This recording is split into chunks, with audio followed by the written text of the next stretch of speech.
breaking yesterday on Easter Sunday was another attack on American patriot Pete Hegseth. The New York Times launched a massive attack on the front page right here. Defense head said to send war plan to second group. Hegseth's family members and lawyer are linked to encrypted chat. There's a lot going on here, some of which I can talk about publicly, some of which I cannot talk about publicly. Let's talk about the essence of it. They're criticizing Pete Hegseth for sending war plans, again, in a Signal group chat. Now, he denies this. It looks like it's total and complete BS. We know that there were not war plans being sent. They're trying to take out Pete Hegseth, and that really goes down to what's going on here. They're not attacking Pete Hegseth because he's failing. They're attacking Pete Hegseth because he's succeeding. Here's what they won't talk about. You see, it's not that Pete Hegseth is a disaster of a Secretary of Defense. Quite the opposite. He's already succeeding in the metrics that matter most from building a lethal fighting force. And we must ask the question throughout, cui bono? We ask this question a lot. Who benefits from attacking Pete Hegseth? You see, it's not that the military is falling apart like it was under Joe Biden. The numbers are remarkable. First, recruiting is up. After historic lows in 2022 and 2023, the Army and the Marine Corps recruiting have rebounded. In fiscal year 2024, quarter one, the Army reported a 10% increase in new enlistments year over year. The Marine Corps hit 100% of its recruiting goals. So when Joe Biden was president and Lloyd Austin was running things, military recruitment was down. But interestingly, almost no one ever attacked them.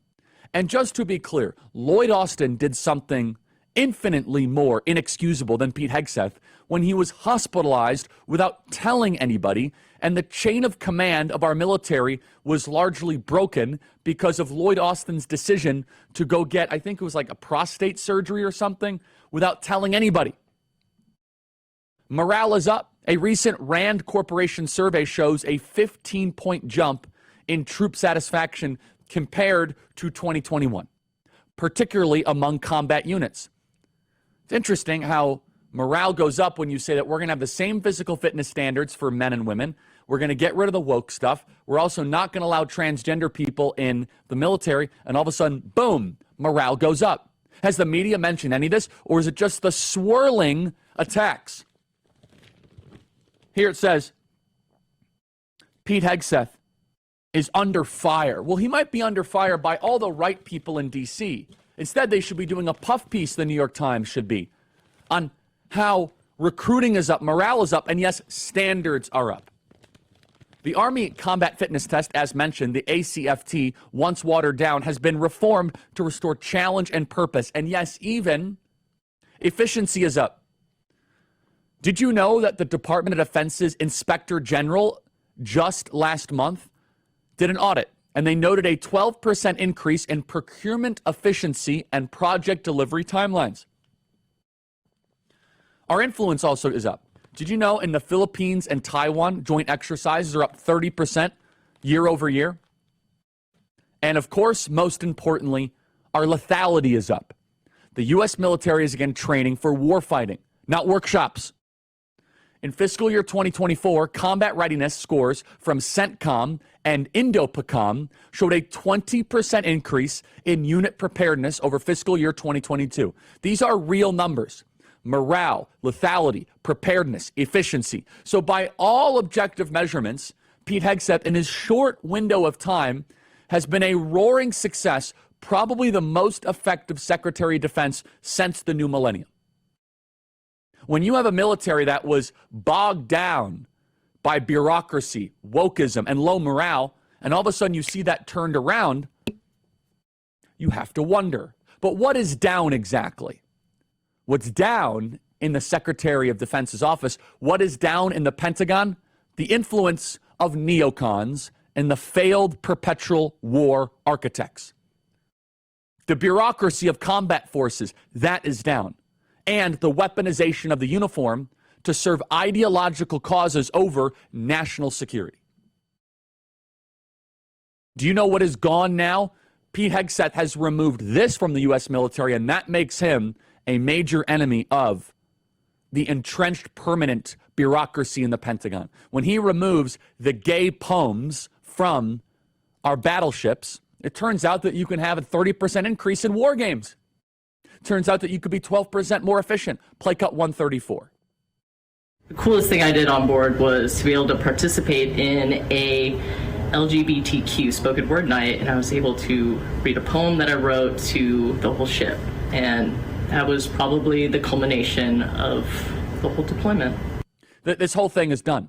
That whole operation is done.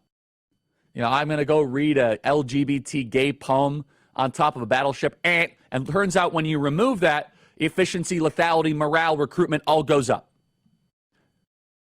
This is also gone. Here's another one. While in uniform, we see the PSA on how to use pronouns.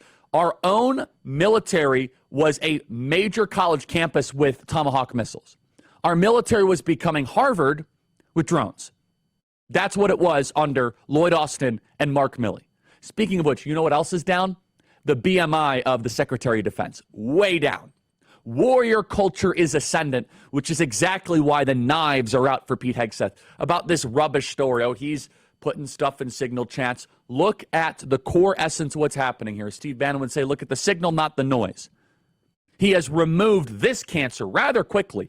Look at this. Play cut 132. Hi, my name is Johnny and I use he, him pronouns. Using the right pronouns is a really simple way to affirm someone's identity.